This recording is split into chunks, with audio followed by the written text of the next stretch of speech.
So, today's video guys, magluluto ako ng gulay.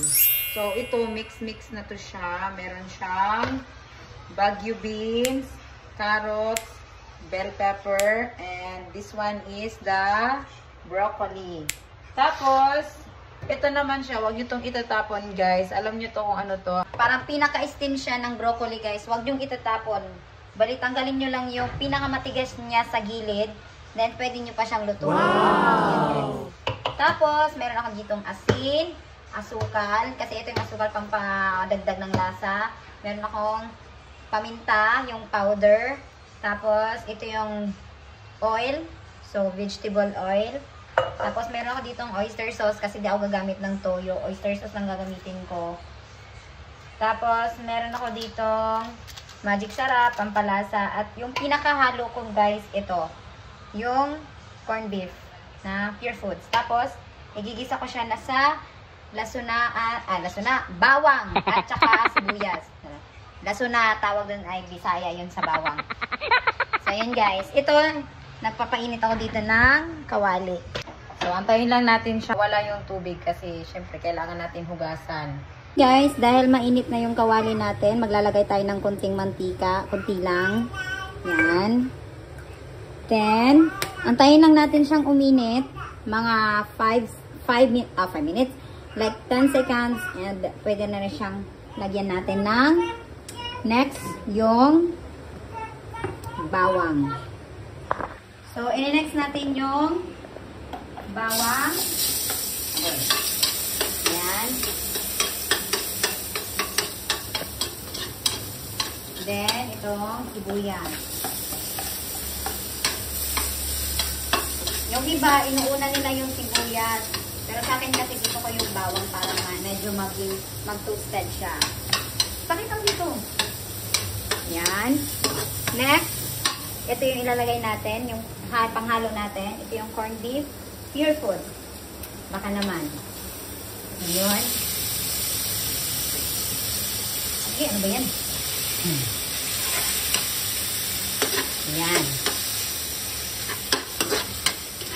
Ito yung ginagamit kong corned beef kasi makikita mo naman beef na beef talaga siya.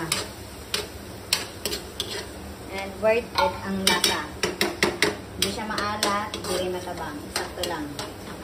Then, mga after nyan, pakita mo dito. After nyan, ilalagay natin tong steam ng broccoli. Unahin natin to para medyo lumambot-lambot siya. Kasi di ba steam na siya. So, yun. Yan. Pwede pa yan talaga siya gamitin, guys. Ano pa yan? Masarap din yan. Matamis-tamis yan. Matamis-tamis yung sanga. So, umilayo. Dahil dito sa pagkain na. Wag na ako kay dapat yung pagkain yung focus. Yan yung content natin ngayon. Yung pagkain. Hindi yung muka. Tapos, syempre, lagyan natin ng pangpalasa. Magic sarap. Lalagay na muna natin yung pampalasa para manuot-nuot dun sa yan, magic sarap. Meron tayong magic sarap. And then, meron tayo dito brown pepper. Ayan. Ay, ubusin na natin. Wala na pala. Ayan. Then, lalagyan natin ng konting asin. Tapos, lalagyan natin ng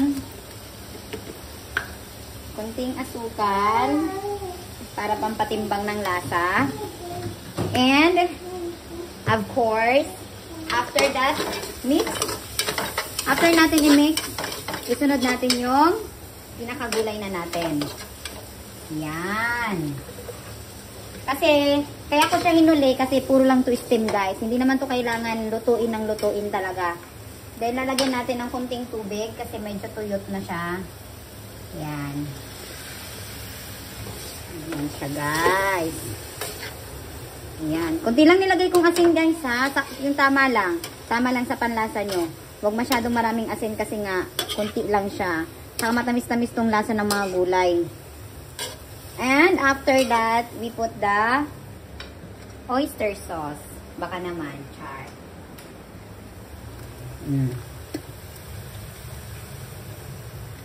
Diba? It's so healthy. Ano pa kayo? Ito yun na yung lutuin nyo, guys. It costs only for 400 pesos. And marami na siya. Kaysa naman sa bumili-bili kayo sa restaurant, char. I mean, sa labas kasi mas mapapamahal. Diba? Yan. And worth it na rin, guys, kasi ikaw talaga yung magtitimbang ng lasa. And also, alam mo talagang malinis. Yun.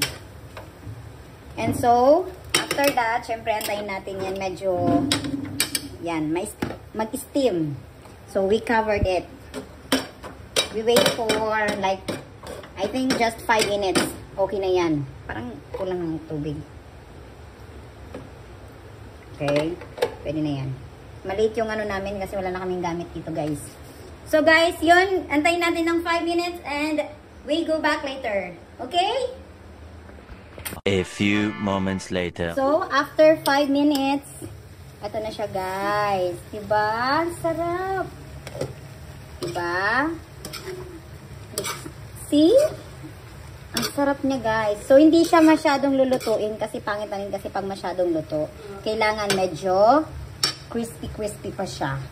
So, we try, we taste, and